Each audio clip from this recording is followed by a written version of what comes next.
The league's now on hold and the transfer window's closed, which means it's international break. So we'll be looking at possible starting 11s and possible formations for Steve Clarke's team against Denmark this week. This is the No Scotland No Party podcast supported by Ball Bags, official boxes of the men's national team. And if you'd like to get your hands on a £20 Ball Bags voucher, all you need to do is engage in our socials and we'll be picking a lucky winner after the Belarus game. We know we ain't no football experts, but we all feel the same about the beautiful game, the game. No Scotland, no party, podcast for the Tartan Army.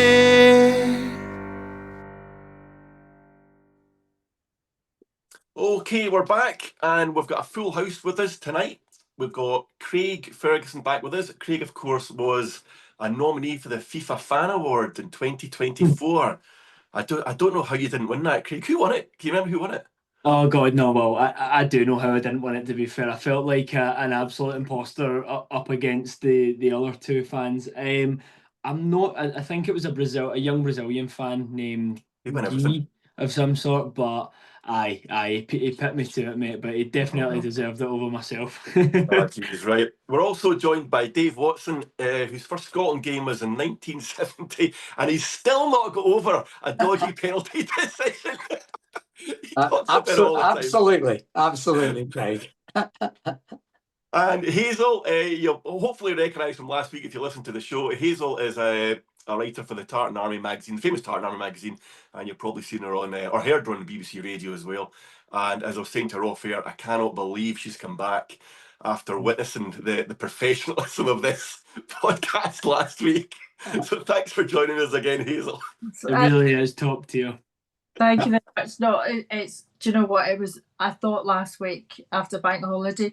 Normally, I'm in the office when the squad's announced, and it was kind of lonely. I think on Monday because I wasn't in the office talking to the fellow Scots that work in my office about the squad.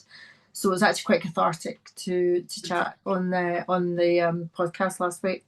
Okay, good. Right, so last week we covered who was in the squad.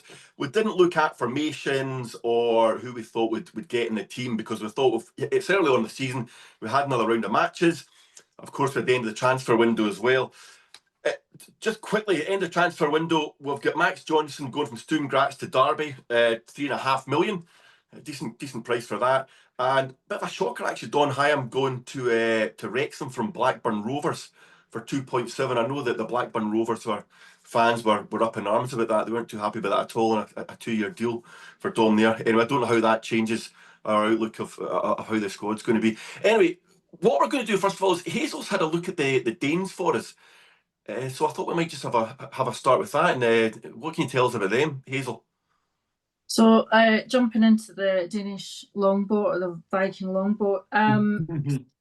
So I think Denmark haven't really kind of performed particularly well. I think obviously in the World Cup and then the sort of Euros last year. So they've obviously got a new national coach. So he's Brian Remer. Don't know much about it. I think he was at Brentford as the former assistant at Brentford, and so he's kind of taken on the reins, as it were, end of last year. So they obviously lost to Spain, but that being said, that they rank quite highly. I think they're 21st maybe in the FIFA rankings. If I try to calculate that correctly tonight, so forgive me if I've got that wrong. But so it's interesting. I think there's a new keeper which I watched on Saturday, who's Mads Hermansson. He's asked. I've gone brain dead here. West Ham. Sorry. Very good. Only 25 years old, 6'2". Kasper Schmeichel, obviously vice captain for Denmark. I don't know if he will be between the sticks. Didn't have a particularly good game, I think. It was a bit of a boring game from us 0-0 with Celtic Rangers, but he looked a bit shaky. So sometimes that's quite not a bad thing for Scotland. So it'll be interesting to see who Reimer brings in terms of goalkeeper. Defenders, we've got Andreas Christensen. our friend Yannick Vestergaard. I think he's still at Leeds United from memory. Yes, yeah. He's not a guy you want to be messing with. He's quite a brutal defender, but they got absolutely tanked, didn't they? Was it 5-0? Who was it they beat? Who did they get beat? Was it Nottingham Forest that beat them 5-0? Leicester. It was Leicester, right? I'm saying Leicester. I couldn't tell you who it was. I don't know. But anyway, it doesn't prove Oh, shit. Vestergaard is a brilliant defender. If he his team got a drubbing 5-0. We've got, and the pronunciation's terrible. My Danish is 0. No, it's perfect so far. So we've got Joachim Anderson, Ramis Christensen, and Patrick Dorgu. He's quite a good defender as well. And then looking into the midfielders, we've got Pierre-Emile Højbjerg, That's right. Morten Hulman, Man O'Reilly. He must definitely have some Irish connections there. Victor Frodholt, Mikael Damsgaard, Albert Grunbeck, and Anders Dreyer.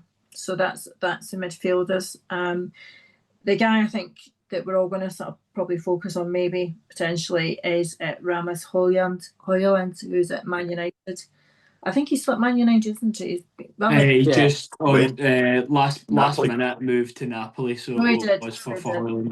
Yeah. It shows how much I've been not really watching the Premier League, but Højlund, I thought he was a great player. So a young guy, he's going to be really dangerous, I think, for us.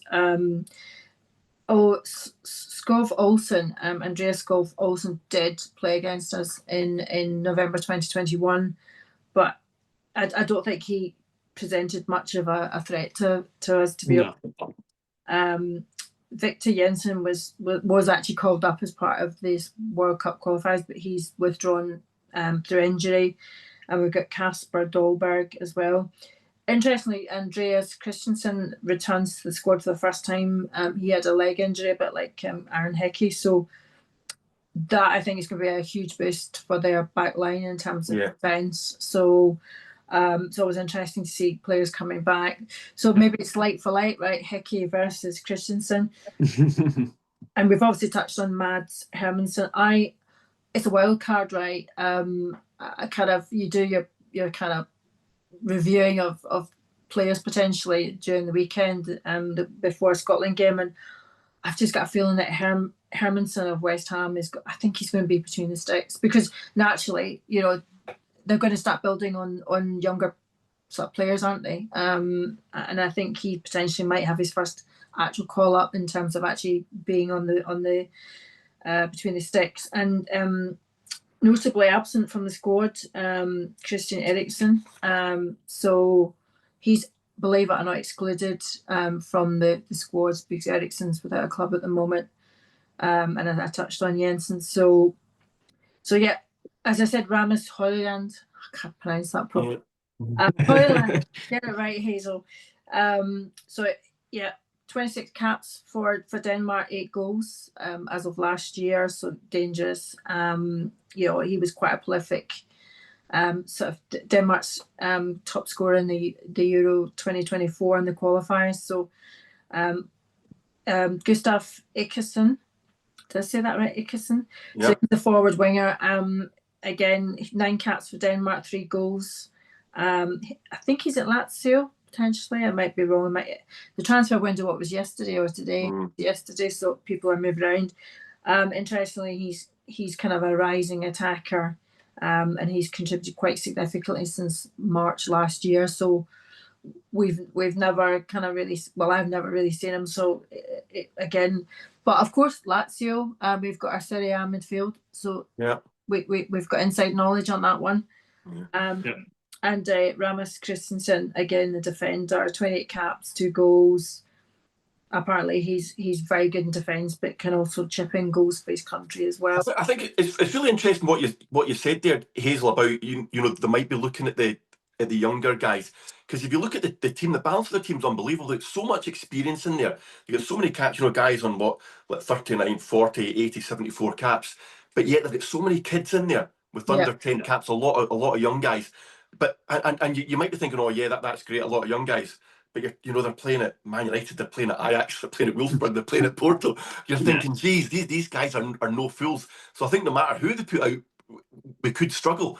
And as you're saying, with the goalkeepers might be a only hope here, that if Schmeichel doesn't play, they've got Hermansen, as you said, uncapped, but the other guy in the team is Jorgensen. He's only got one cap. Yeah. So that there might be something there, a wee glimmer of hope.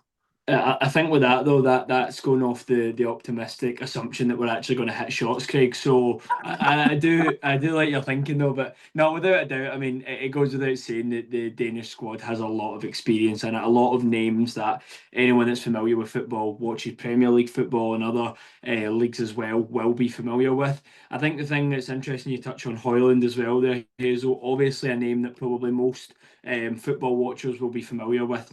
Went a big massive move to United. It didn't work out for him there, as we've seen with his move to Napoli, but I think that for me, if it was the Højlund of the tail end of last season, I would maybe not be as threatened, but I don't know. I feel like there's maybe something to comment about the fact that he's just had a move.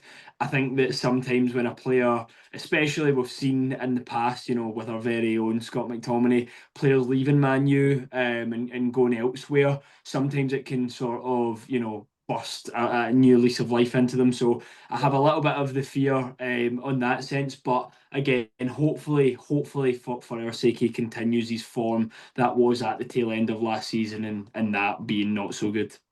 Yeah, but you make a good point, Craig, that I think he'll feel he's got a point to prove. Yeah. Right. And, and in front of the home crowd in Copenhagen, I think he'll be desperate to make his point. So probably we should be more worried about it than maybe I was when I thought, well, he's not been playing that well for Man U. Yeah. But, I think you make a good point there. Right. Anyway, and obviously, Dolberg's obviously good as well, right? I mean, he's just gone from Anderlecht, where I understand he was pretty good, but he's just gone from Anderlecht to Ajax. Mm-hmm. Dave, I don't think that went through. No? I don't think the deal went through in the end. Okay, all right. He didn't go to Celtic because he was going to go to Ajax, but I've got a feeling the deal didn't go through. Okay, I thought he went to Ajax, but I don't. Okay. He might have done. I'm sure I read earlier on. It was probably the same journalist that said that thing last week from the BBC. It's interesting. You're talking about Vestergaard at Leicester. I mean, we've got. I need to learn my Danish. I'll be fluent by the end of Sunday. Kistgarden, Matthias Kistgarden. He's a forward. He's quite young, I think. He's only got one cap. But again, he's a forward. He's at Norwich City. Interestingly, I wonder if our Kenny McLean and our former, the guns and the handlings, will they have an insights of knowledge in terms of him? Because again, he is a young forward. He's obviously transitioning to club football in the England's championship. So we'll say about that. But these are kind of unknowns. Vestergaard, like we've run around him before. He's a lot older, right? 55 caps. He's back of the Denmark defence. But again, it's just interesting. And if you look at a lot of, sorry to digress, but if you look at the way young players are being brought in across Europe, if we looked across like Spain with De La Fuente and Martinez with Portugal, they're all bringing in really young players. We saw it with Enrique when he was PSG versus Inter Milan.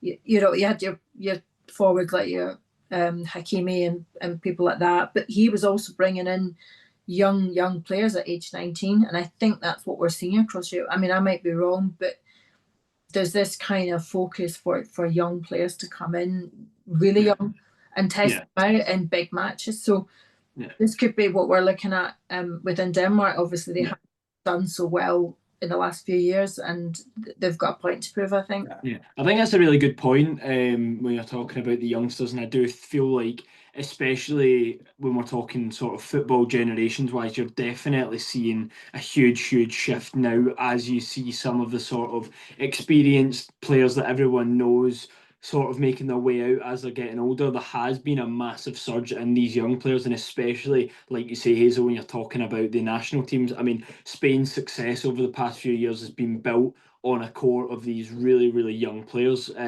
coming through. And it's almost, I think it ties into, again, this isn't me being super negative in this, but yeah, go on. I know we're all going to say it. maybe adds to the frustration when you see Clarke reluctant to give the youngsters a bit of a chance and to sort of throw them in at the deep end and see is it sink or swim. I feel like sometimes that maybe ties into people's frustration with that when they're like, well, you've got players like Lamine Yamal, who's, you know, for a lot of people considered one of the best players in the world right now at, you know, 17, and like you said, you see it with a lot of national teams at the moment. So maybe there's something to be said on the sort of frustration with Clarke being reluctant to giving the youngsters more of a chance. I don't think it's just a Clarke thing. I think it's something I seem to remember all Scotland managers having an issue with. Even back to Craig Brown. Remember Craig Brown saying at one point, "Oh, there's no young guys to bring into the team," when Christian Daly just got his 50th cap for the under-21s. He wasn't even bringing him in. But anyway, right. I think let's finish off with Denmark. Right, I think we get the gist. We're in big trouble.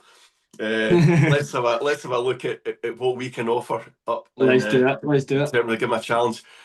Dave, let's jump in with you. I know we've spoken about this formation 100 times before, but what's he going to do? Is he going to go with he's got to go with the back three, isn't it, with the two wing backs? So I don't think so. No. I bet he's not going to. Sorry, I mean he's not going to. No. I think he will stick with the 4-2-3-1. Yeah. Right, is what I expect, because that enables you to play kind of two holding players just in front of the centre backs, and I think, you know, that's the formation we've had most success with. And you can argue whether the 4-2-3-1 is actually, you know, some people say, well, 4-3-3, you know, that's effectively the same. If the two wide guys up front then fall back into midfield, which naturally happens in the modern game anyway, that effectively then becomes the 4-2-3-1. Yeah. So, I mean, I think that's the formation we'll do. I don't think he'll go 3 at the back, you know, or 5 at the back. If he does, it's because he's desperate to fit Tierney in. Yeah. Right? And that's the only doubt, because in the way I look at it with a 4-2-3-1, he could do, but I don't think Tierney starts. Right. You know? Before we get into the defenders, let's start with the goalies, shall we? Shall we go there? Sure. Yeah, let's go for it. Yeah. Yeah.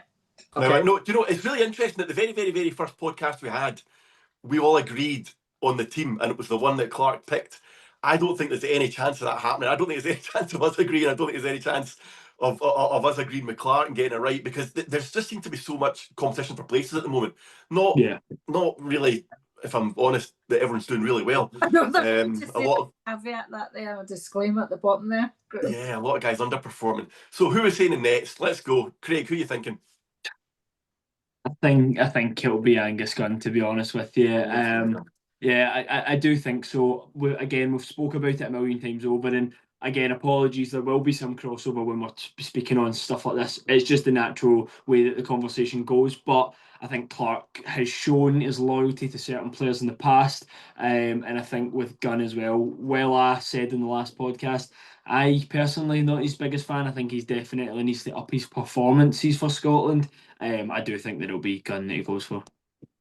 Yeah, I saw some sneaky pictures. I mean, I was obviously keeping an eye on things, and outside saw Zander Clarke wandering around with his goalie shoes. But whether or not that was just a kind of, they put that in there in the photographs on the Scotland squad to kind of keep everybody guessing. Who knows, right? Yeah, good point. Good. That's some good investigative work. I didn't notice that myself.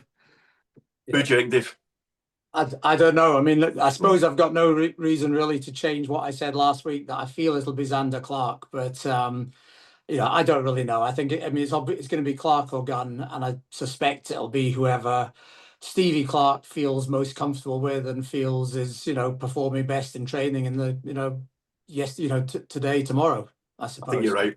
I said last week I thought it was going to be Gunn, but having looked at it, I thought, well, Clarke's playing. He's getting minutes on the pitch. He didn't have a great game at the weekend, so it's probably going to go down to who's performing based on the training pitch. Yeah, and I think he's probably going to go with Gunn for me. But yeah, I think. On balance, I think it'll be Clarke because he's playing, but who knows? Who knows? I talked to a mate of mine at work who's a Hearts fan, and he just said with Xander Clarke, you've got mega problems there. So it didn't inspire me with confidence last week and this week. We've been talking about the squad, but we'll see, right? I mean, if they're not, Forest, have they not just got another keeper again? And which means that Gunn is then what, fourth now? I think they've kind of shuffled things around a bit. I never know. But he's certainly no better than third choice at Forest, right? I mean, it's a bit worrying that. So that's again why I think it'll be Clarke. But but who knows? Yeah. Here's an interesting one. Do you know who's had the most minutes in league football so far out of all the Scottish goalkeepers? Our old friend Kieran Slicker. Really? Is it really? Anyway, on to the defenders. We shouldn't be disrespect. Kieran, I talk about a deer in the headlights. Bless him. No one wants to be like that. That's like saying you're going to, there's a pair of football boots and go and play in front of 100,000 supporters. That's poor guy. Right. So Hazel, what are you thinking defenders wise? What we're saying? I think it'll be Hanley, Robertson, and I think Suter will be there definitely. I think Hendry perhaps maybe. I think you're right, Dave. I think he's going to keep Tierney on the bench as a like for like with Robertson. I would love to see Hickey back. I would really like to see him back as a kind of coming back and right back again. But Ralston, I mean, I talked about Ralston last week and I said to you guys that yes, he was not very good at the beginning of last year, but he got better and better. But if I was going to roll the dice and I was Clarke, as I said, sadly I'm not in that position, but I personally would put Hickey on and let's just see how long he lasts. He did play on Saturday for Brentford, I'm sure he did. So I think Hanley's. But interestingly, Hanley was playing right back for Hibs on Sunday. Was it Sunday he was playing? But was it not the right of a three? I think it was the right of a three. Yeah. It was like, and I did kind of have a wry smile on myself when someone went 1-0 up, and I thought, great, that's not tactically brilliant for us, but then he was rated really highly. He played a really good game apparently for Hibs. So who knows? Maybe he's going to be a right back. We never know with Steve Clarke. It's unlikely, right?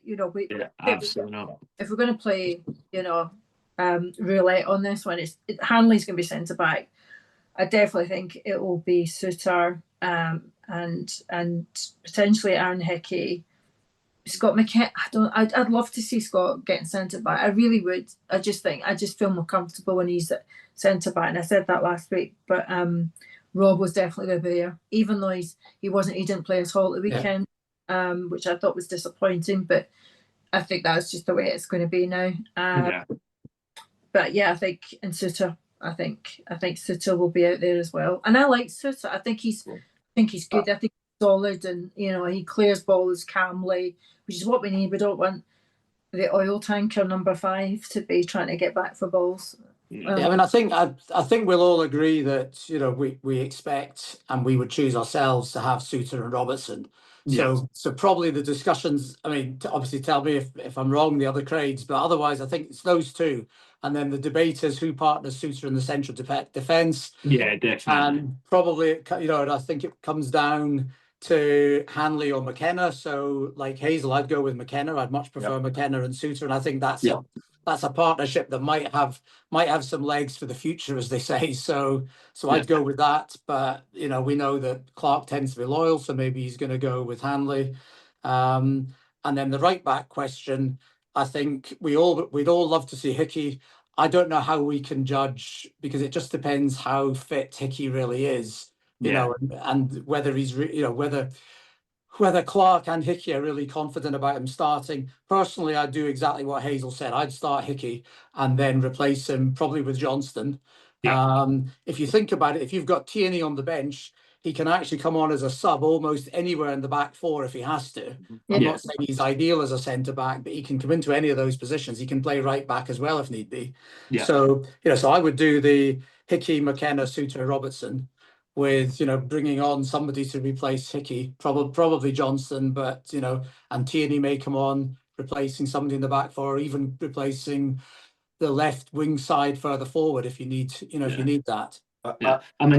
Sorry, on you go, Craig, on you go, mate. I think it's a given that Tierney's going to come on for Robbo. He's not played a game yet this year, and even the end of last season, he wasn't lasting a full match. And we don't have Doig in the team. He's the only guy there I think can really cover that.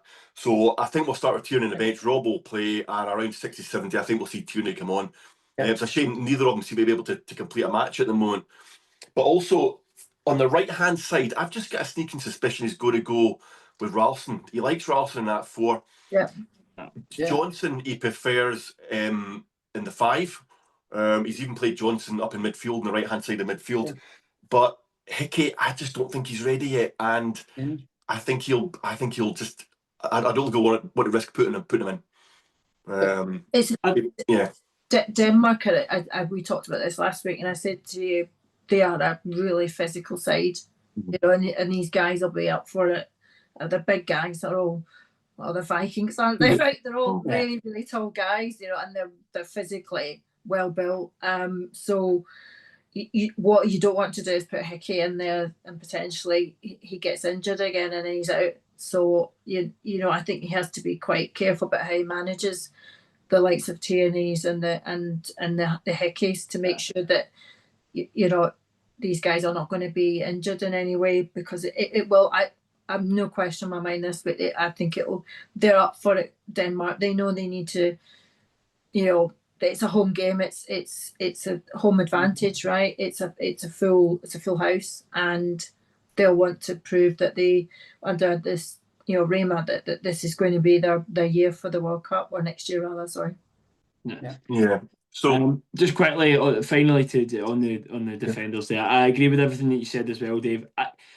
I personally think that he's going to start Hickey. I mean, I don't know. I think that the fact that obviously he's been getting a few minutes before this break, I feel like Clarke's really, really going to want to, it goes without saying, make a statement this game, and I feel like he's going to want to have his best 11 out there, and it's, I mean, surely even he can understand that it's Hickey at right back. So I feel like he's actually going to start Hickey, but obviously, like you said, definitely not going to play a full 90 minutes. I don't think he should play a full 90 either, as well, because we do want to preserve Hickey for the long run as well. So, but I do think he will. I feel like he's going to start. Yeah, I just think as well that if Hickey's on the verge of making a game, I think he would rather keep him for the Belarus game. That's a bit more winnable than this one, rather than jeopardise injuring him or puffing him out, whatever, if he's not fully fit. Yeah, but it's a fair point. You're making good points, Craig. About whether he'll go with Ralston, which I suppose is the safest option, although maybe the least exciting. Of them. I know, Christ. Right, talking about excitement, let's go. What's our midfield? Oh, this is going to be good. What choices we've got? Craig, do you want to start off? Yeah, we'll get Kenny McLean in there, first name on the team sheet for me. Definitely. No, I mean, we've spoken about this in previous podcasts. I do think this is where, and we've seen it as well, more importantly, in previous games, this is where Scotland can do their damage if we decide to do it, is in this midfield. So I do think this is the most exciting area of the pitch for me. Like I said, going off the assumption that we're probably going for that 4-2-3-1, I guess again the question is sort of who's pairing Gilmour in my eyes. I mean, obviously I think Gilmour's a nailed-on starter for myself at this point, and yeah, I guess the question is who sort of starts in there. I think that for me, I'd like to see it probably be Christie, but at the same time, we know that Christie obviously is used with Scotland a bit further forward as well. So whether I think that's what will happen, I'm not too sure, but I'm curious to see what you guys think. I think he should start with Gilmour and Ferguson, as the two holding players, and because the Christie question's interesting, right? So I would do Gilmour, Ferguson, and then the three in front of them would be Doak, McTominay, and McGinn. Yeah. And then Christie is a brilliant substitute to have, because depending how the game's going, he can go in as one of the two, or he can come in further forward, most likely replacing McGinn. McGinn has been looking a bit tired, I would say, already. That's right, yeah. Season. So Christie, Christie, you've got that versatility, and you've also got Lennon Miller. Again, depending how the game's going, he might well need to come in to replace Doak, for example. I could certainly see that. So that's what I would do. I'd start with Gilmour, Ferguson, and then Doak, McTominay, McGinn. Yeah, fair. With those two coming on as substitutes, probably Christie almost for sure, and quite possibly Lennon Miller as well. I think that's only the second time since the first show I've agreed with you, Dave. I can't see anything else happening there. And I think you've got the substitutions right as well. I think Christie will come on for McGinn. I think Miller will come on for Doak. Yeah. And Hazel, what we're thinking. Some are thinking. Interestingly, Doak has we've said Doak, we should be saying Gannon Doak. Of course. We keep saying it right. So Gannon Doak was on the team sheet for Bournemouth. Got that right? Yeah. Sorry, it's been a long day today. And he was on down on the team sheet as an attacker. Now, he is a midfielder, right? And he's attacking midfielder, but it was interesting that he is down actually in the club as an attacker, and I'm wondering if the kind of, I forgot his name now, the manager at Bournemouth, but I wonder if that is something he's going to potentially look to kind of switch him into a different role. I don't know if there's too much to look into that. Quite often you see in the Scotland squad, you see Christie in as an attacker. Yeah. Although he can play in the midfield or defensive. I wouldn't look into that too much, I don't think. Yeah. I just wonder if, I wherever he plays, I would like him to start clearly, and hopefully he can last minutes. But I think that this the midfielder we're talking about, that the Gilmours, McTominays, the Fergusons, as you said, McGinn is. I watched McGinn the whole game in Aston Villa on Sunday night, and he just looked lacklustre. I don't know. I mean, apart from shouting at his players, I didn't see much from McGinn. I mean, he had a few good crosses, and actually, McGinn, he's got that sweet spot of actually just being able to connect with a forward immediately. His passes are superb, but there wasn't a lot of running, whereas normally we see that with McGinn. He's a runner and he runs forward, and normally if he's got a space, he'll have a punt at the goal. But I didn't see that on Sunday, and then I was thinking maybe he's saving himself for Friday night, but obviously Villa pays for his salary every week, so it'll be interesting. But I think Gilmour, McTominay, and Ferguson will definitely be in that with Gannon Doak around somewhere, and McGinn potentially. So, but I'd love to see Scott McTominay get pushed up further, and really get in amongst the likes of Kieran Bowie, who didn't play. I know we're digressing onto forwards now. So, as I said, it'll be interesting to see how that formation is. But I think that's what we'll see on Friday night. You think Bowie will start? I think he didn't start for Hibs on Sunday, which I was really surprised about. I think he came on at the end potentially. Yeah, come on for Martin Boyle, yeah. Yeah, so he, and I was disappointed because I was hoping he'd get a decent game so that he was ready for Friday night. But we'll say, right, I love the fact he's 6'2", because all our sort of forwards I think are quite sort of small. I know Lyndon's about 6'1", but Lyndon just holds balls up, as we've talked about last week, and just kind of waits for somebody else to come in, like McTominay, etc., to score. And Che Adams, I don't know what height he is, but again, we don't have particularly big forwards. So I like the fact that Bowie is 6'2", especially against a big defensive Denmark side. And Hurst, we've talked about him. Again, Is he going to be in subs? I think he'll be on the subs. If I'm honest, I don't think. Sure. Yeah. What do you think? I mean, I think that I think probably the same as what I said last week, that I think he'll start with Adams, and I think the brief to Adams should be to run around, and move a lot, right, and basically try and tire the Danes out a little bit, and then I think we'll bring on either Dykes or Bowie, I don't know, but one or other of them after 60 to 70 minutes, and hope that with the Danish defence being a little bit more tired, that one of the big guys either can get on the end of a cross or can do the holding up and knocking off to McTominay, especially running through. That's what I think he'll do.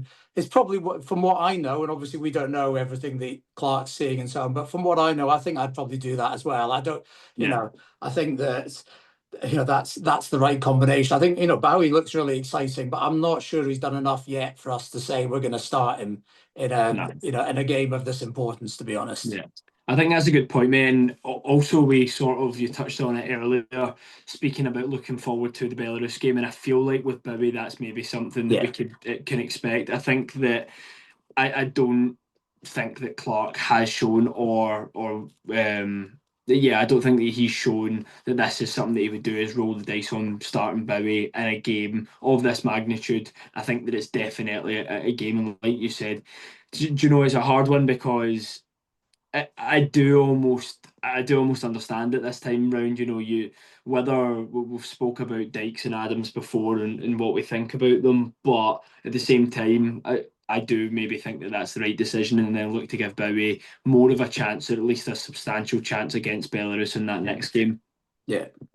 Do you know, I love your optimism, Dave, that Adams is going to have the ball in this game. I can see him touching the ball once in the first 60, 70 minutes. Oh, I said to run. I didn't say he was going to have the ball a lot. Not run with the ball. I said to run and move, right, and tire out the defence. He doesn't need the ball to do that. Doesn't need the ball to do it, right? Okay. Seriously, right? I mean, I think you have to look at it over the whole game and say, what might we change and so on. And I think Adams, there's more potential of Adams tiring them out in the first 60 minutes than there is of any of the others, I think. The sad thing is, Denmark have seen this from us, right? 4 years ago, haven't they? So, but again, I know but in a way they know our weak spots. We also kind of know their weak spots as well. Although it's a different, it's a different manager, and they will definitely play different tactics. I think. Sorry, Hazel, to jump in, but it's probably a question for you actually after you looked at the Danish team. But I mean, if you were Denmark, the player for Scotland who you'd worry about is obviously McTominay, right? And you'd think if you can stop him getting on the end of chances and stuff, you'll probably stop Scotland scoring. And we're all secretly thinking that's our way to score is, So, what do you think Denmark will put somebody on him, or what? How might they try and handle it? I think they'll probably mark him with at least two defenders. I don't think it'll be 1-on-1, because we know McTominay can, create lots of space around himself. That's just the way we scored last weekend. Did he score again this weekend as well, or was it an assist? But he just scored once. But again, he's having these wonderful games at Napoli, and I think he'll have at least two defenders marking him the whole time, because they'll know, they absolutely know that he can create that space for himself. But I think this is the time that if we've got two defenders from Denmark who are marking him, we need to be quick off the mark. We can't just be tippy-tappy ball out, passing the ball with each other. We need to be almost saying, well, here's McTominay, take your eye off, the defence and try and work some magic in behind. And I that's what I'm hoping, that we try and get something in. And who knows, as I say, Hurst or Adams might get in there and score. Or McGinn, one of these beautiful kind of. Sure. Yeah, and you speak. Oh, sorry. You speak there about being direct, Hazel, and I think that the biggest thing we have got to look forward to on the front of being direct is the reintroduction of Ben Gannon-Doak there. I think that it's no secret that when he did start in the games that he appeared, like how direct he looked compared to the other players who maybe even you could say that's down to the fault that a lot of them are natural midfielders rather than having that attacking edge. I feel like that was for me the biggest standout thing, which I just loved about having Doak in the team, was that directness. You seen it and you went, right, wow, he looks like he's actually wanting to do something. So I think that that's something that we can hopefully look forward to and really take advantage of against the Danes and obviously further in the campaign as well. Right, well, let's get down to it. Crunch time. What do we think the score is going to be in this game? I think you guys are all sounding a lot more positive than I am about this one. Go on, Craig, what do you reckon? God, I don't know. I flip-flap on this stuff all the time. It depends what day you catch me on, whether I'm feeling happy, Craig, or pessimistic. I don't know. I think obviously it goes without saying. It basically hinges on it. I think that if we can get a shock result, I think that the full optimism, even around the fans and the energy, is just going to be insane going forward. But that being said, being more realistic, do I think it will happen? Probably not. So in that case, I'm probably going to go for a 3-1 loss. Sadly, if I'm being realistic. Okay. Dave. I mean, so these games historically have been low scoring between Denmark and Scotland. Yeah. And I mean, it's it's tough to see us scoring many goals, I think. Yeah. In this, if we just the conversation we've just had, Denmark, I think, have got much more potential to score. I mean, it's very tough to call. Obviously, a draw is going to be a very good result for us, but I mean, I suspect we're going to lose by a couple of goals, probably 2-0 or 2-1, maybe. How do you see it, Hazel? Yeah, like Dave mentioned, I mean, Denmark have obviously won their last 3 home qualifiers against Scotland. It was great that we won 2-0 4 years ago. I think I'm gonna play the card here, because that's what I do. I think we raise our games with obviously minus the Euros. Let's just park that one last year, but I think we raise the games, and if I look at the statistics in the Nations Leagues, Nations League games last year, we had some good football against Portugal. Yes, we lost that game in September 2-1, but I mean that was the golden boot of CR7. That was in 90th minute or whatever. We played some really good football, and we were 1-0 up until the 54th minute, and again we held them to 0-0.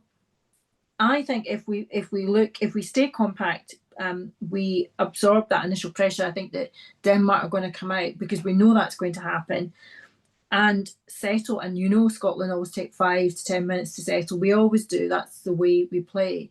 I think if we can control our back line and start to play the ball, methodically down the wing, and use our Serie A midfield, and potentially look to kind of penetrate the back of Denmark, I'm going to go for 2-1 Scotland. Yes, I love it. I love it. Good stuff. What about you, Craig? What do you reckon, Craig?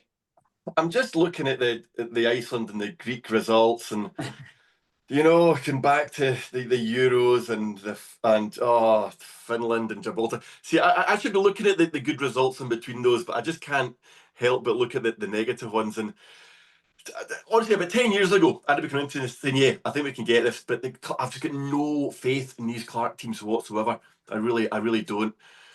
I think I'm going to go similar to Craig. I think we'll get beaten 3-0. I think we'll lose 3-0. And I think we'll have less than 40% possession on top of that as well. I think it'll be a good 3-0 for us. Oh, God. A bit worse.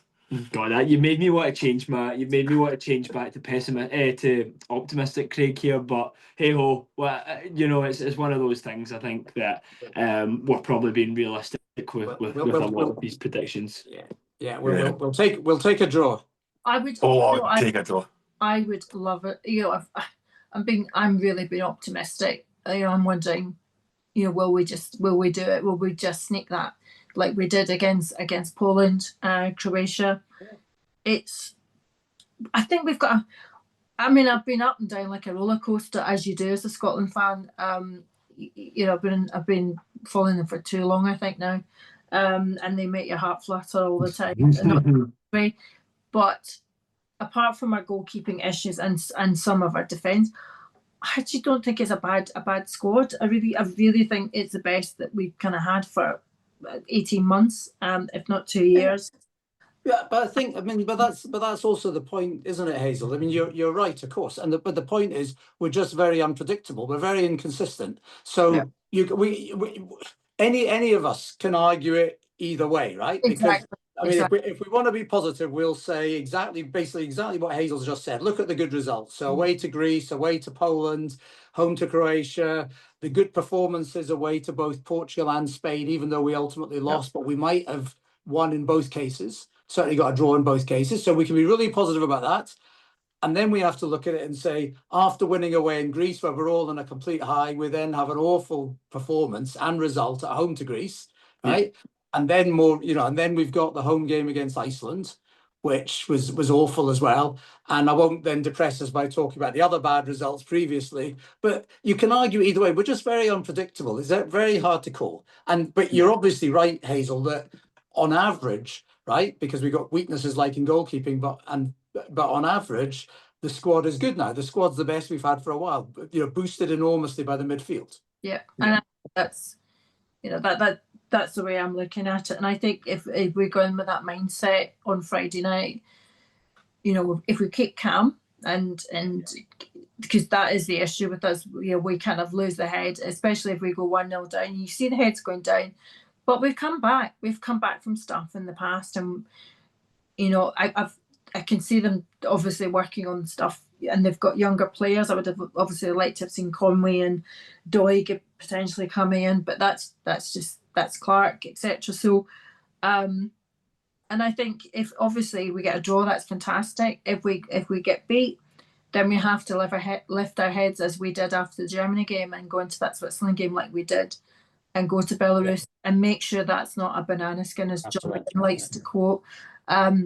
And make sure that we get 3 points and as many goals as we can against Belarus, because the points mean prices at the end of the day. And if the sort of the kind of smaller nations that we play, we have to be getting results. We did it in Liechtenstein, but as I said last week, they are right at the FIFA rankings. So, and I mean, it is a roller coaster ride, and you hang on for life, and you just take a deep breath when you go up and down, and you go around all these weird and wonderful ways, and they keep adding more to the ride every time. So shut your eyes and hope for the best, right? But when is it you're going over, Hazel? When you go to Denmark? So I'm travelling over on the Thursday tea time, so I'll be around Copenhagen from about 8 o'clock. So I'm really looking forward to it. I'm looking forward to catching up with the Tartan Army on Friday, and yeah, I love the Danish fans. I was flying back to London and in 21, and I went to the bar in the Glasgow airport, and there was about 50 odd Danish fans. Of course, I walk in with my Scotland top, and they started singing "You're just too be good to be true, can't take my eye." I was mortified. I'm mortified, but they bought me a drink. We had photographs. We swapped flags. I had a 10-foot Danish flag until I got rid of it at the Women's Euros in 2022. So I love the Vikings. They're great fun, the Danes. I'm sure we'll have a lot of fun on Friday as well. Yeah. When are you going over, Dave? Tomorrow morning. Well, tomorrow morning you're going early. Yeah. Oh, early doors. It's probably worth noting as well. Obviously, we spoke last time on here about how I was saying I was in two minds whether I was going over or not. I won't sadly be able to make it over, but I'm wishing you guys all the best, and hopefully it's a memorable trip for years to come for all the right reasons. Yeah, let's hope. Hopefully we're not missing a good one, Craig. When are you off, Craig? I'm not going over. Oh, you're not going either. Okay. I'm going to Oktoberfest at the end of the month. I've used up all my passes. Oh yeah. When? Sorry, this is off topic. We'll talk about it off air. Yeah. Cool. No hassle. Yeah, because we've been longer again than we said we would be. I know. Right. Should we take a wee break and then come back? Let's do it. Perfect. Right. Okay. And that wraps up another podcast from us at No Scotland, No Party. Thank you all again so much for listening, and also thank you for the amazing interactions that you have been leaving in the comments. We read all the comments and stuff like that as well, so it's really good to see. Some of us are feeling nervous, we're feeling excited, potentially.